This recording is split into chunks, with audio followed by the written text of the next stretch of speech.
बिस्मिल्लाहिर्रहमानिर्रहीम। अस्सलाम वालेकुम dear students, mister Nadeem Ahmad is hair.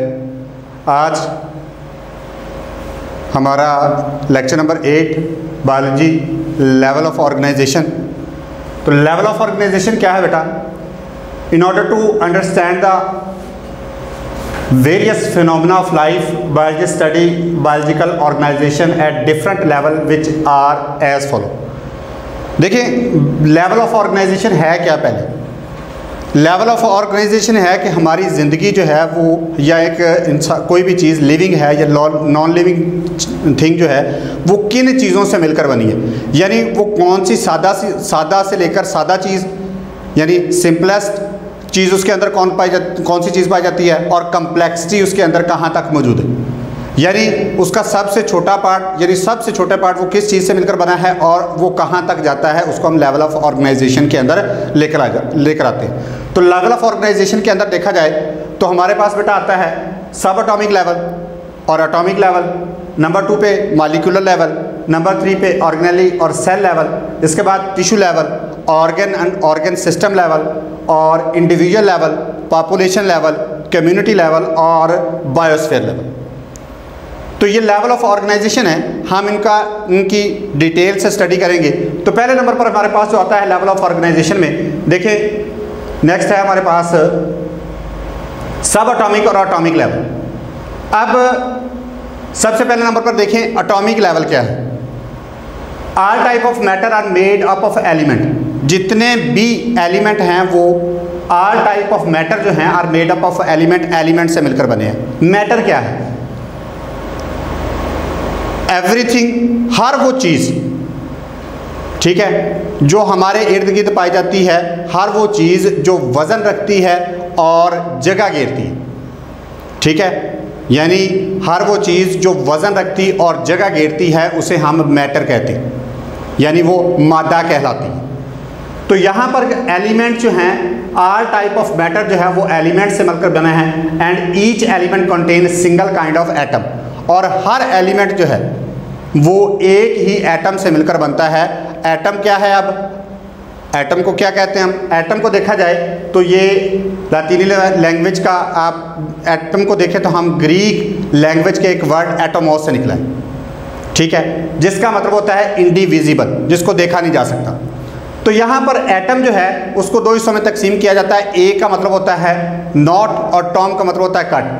देखिए हमारे पास kind of atom, single kind of atom, a mean not और टॉम मीन कट, यानी जिसको काटा नहीं जा सकता, यानी वो छोटे से छोटा हिस्सा, वो छोटे से छोटा पार्टिकल जिसको काटा ना जा सके उसे हम एटम कहते हैं। तो इसका अब atom are actually made up of many. अब ये एटम भी बहुत सारे सब एटॉमिक पार्टिकल पर मुश्तमिल होता है, जिनमें बेसिक पार्टिकल जो हैं या मोस्ट स्टेबल 3 सब एटॉमिक पार्टिकल जो हैं वो इलेक्ट्रॉन, प्रोटॉन और न्यूट्रॉन हैं। यानी इन्हें बुनियादी पार्टिकल, एटम के बुनियादी पार्टिकल यानी फंडामेंटल पार्टिकल का नाम भी दिया जाता है। अब टोटल एलिमेंट्स की तादाद जो है वो नेचुरली तौर पर जो टोटल एलिमेंट्स जो डिस्कवर हुए हैं वो 92 हैं। टोटल एलिमेंट्स जो अब तक डिस्कवर हो चुके हैं वो 118 हैं। उनमें से 92 जो हैं वो नेचुरली तौर पर दरियाफ्त हुए हैं, और 26 जो हैं वो मुख्तलिफ लेबॉर्ट्रीज़ के अंदर, यानी एक्सपेरिमेंट के बाद मुख्तलिफ लेबॉर्ट्रीज़ के अंदर उनको तैयार किया गया। तो 92 एलिमेंट्स में से जो कुदरती तौर पर नेचर में पाए जाते हैं उनमें से 16 जो हैं उन्हें बायो एलिमेंट्स कहा जाता है। अब 16 को बायो एलिमेंट्स कहा जाता है। अब नाम से ही हमें पता चल रहा है bio elements. Bio mean life और एलिमेंट्स मीन एलिमेंट, यानी लाइफ बनाने वाले एलिमेंट्स। तो उन 16 बायो एलिमेंट्स को अगर हम क्लासिफाइड करें तो उनको भी आगे 2 हिस्सों में तकसीम किया जाता है। उन 16 बायो एलिमेंट्स में से देखिए मोस्ट स्टेबल पार्टिकल जो है इलेक्ट्रॉन है, प्रोटॉन है और न्यूट्रॉन है। 92 एलिमेंट्स जो हैं वो नेचुरली पाए जाते हैं। उन नेचुरली एलिमेंट्स के अंदर 16 जो हैं वो बायो एलिमेंट्स हैं। These take part in making the body mass of living organism. और ये 16 एलिमेंट जो हैं हमारे बॉडी मास या लिविंग ऑर्गेनिज्म का बॉडी मास बनाने में हिस्सा लेते हैं। अब इन पार्टिकल को, इन 16 पार्टिकल को जिन्हें बायो एलिमेंट्स कहा जाता है, इनको आगे 2 हिस्सों में तकसीम किया जाता है। उनमें से 6 पार्टिकल जो हैं वो 99% हमारे बॉडी मास बनाते हैं और 10 बाकी जो बच जाते हैं वो सिर्फ 1% हमारे बॉडी मास का बनाते हैं। अब 6 बायो एलिमेंट्स में देखा जाए, oxygen, carbon, hydrogen, nitrogen, calcium और फास्फोरस है। ये 6 जो हैं बायो एलिमेंट्स 99% रहते हैं। डायग्राम में देखें हमारे पास, तो कार्बन जो है वो 18% है, ऑक्सीजन जो है वो 65% है, हाइड्रोजन 10% है और पोटाशियम को देखा जाए तो वो 3% है, कैल्शियम जो है वो 2% है, इसी तरह बाकी जो हैं वो 1% बनाते हैं। तो ये है हमारे पास एटम या एलिमेंट्स जो मिलकर हमारा बॉडी मास बनाते हैं। नेक्स्ट देखिए हमारे पास नेक्स्ट लेवल ऑफ ऑर्गेनाइजेशन जो आता है वो है मॉलिक्यूलर लेवल। अब मुख्तलिफ एलिमेंट्स जो हैं यानी 2 या 2 से ज़्यादा एटम आपस में मिलकर जो हैं वो मॉलिक्यूल बनाते हैं। इन organism bio elements usually do not occur in isolated form.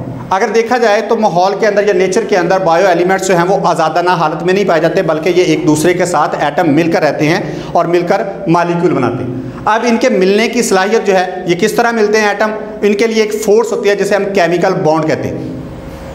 तो ये केमिकल बॉन्ड को हम आगे 2 हिस्सों में तकसीम करते हैं। अगर उसको डिवाइड किया जाए या उसकी टाइप्स में देखा जाए तो 2 टाइप्स में तकसीम किया जाता है, एक होता है कोवलेंट बॉन्ड और एक होता है आयनिक बॉन्ड। यानी या एटम आपस में कोवलेंट बॉन्ड के जरिए जुड़े होते हैं या एटम जो है वो आपस में एक दूसरे के जरिए आयनिक बॉन्ड के जरिए जुड़े होते हैं। अगर एटम जो है वो शेयरिंग ऑफ इलेक्ट्रॉन कर रहे हैं तो फिर कोवलेंट बॉन्ड बनाते हैं, अगर वो कंप्लीट ट्रांसफर ऑफ इलेक्ट्रॉन कर रहे हैं तो फिर वो यानी पॉजिटिव और नेगेटिव की शक्ल में है तो फिर वो आयनिक बॉन्ड बनाते हैं।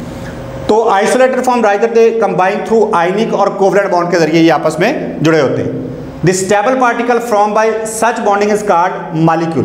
अब आयनिक बॉन्ड या कोवलेंट बॉन्ड के जरिए जो स्टेबल यानी क्याम पजीर पार्टिकल हमारे पास हासिल होते हैं उन्हें हम मॉलिक्यूल का नाम देते हैं। और बायो मॉलिक्यूल भी इन्हें कहा जाता है, क्योंकि ये मॉलिक्यूल लाइफ बनाते हैं इसलिए इन्हें हम बायो मॉलिक्यूल यानी लाइफ बनाने वाले मॉलिक्यूल का भी नाम देते हैं।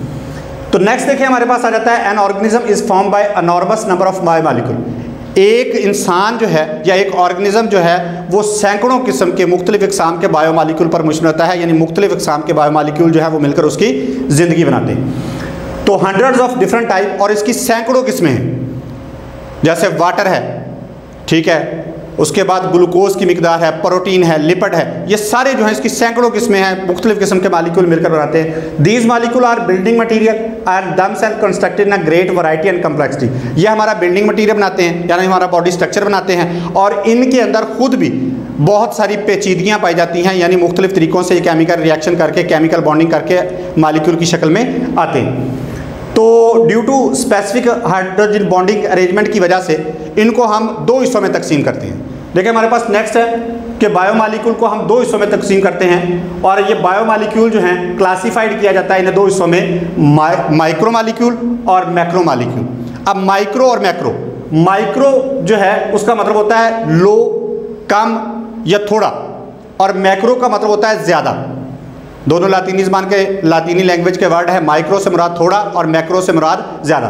तो नाम से पता है माइक्रो मॉलिक्यूल कौन से होंगे, are with low molecular weight, यानी जिनका मॉलिक्यूलर वेट कम होगा, जैसे ग्लूकोज है और वाटर है, इनका मॉलिक्यूलर वेट हमारी बॉडी में कम होता है बनिस्बत मैक्रो मॉलिक्यूल में आ जाएं तो मैक्रो मॉलिक्यूल में हमारे पास आ जाते हैं वेट के हिसाब से देखा जाए तो स्टार्च है, प्रोटीन है और लिपिड्स, ये मैक्रो मॉलिक्यूल की एग्जांपल है हमारे पास। तो ये बेटा आपको ऑब्जेक्टिव में भी आ सकती है।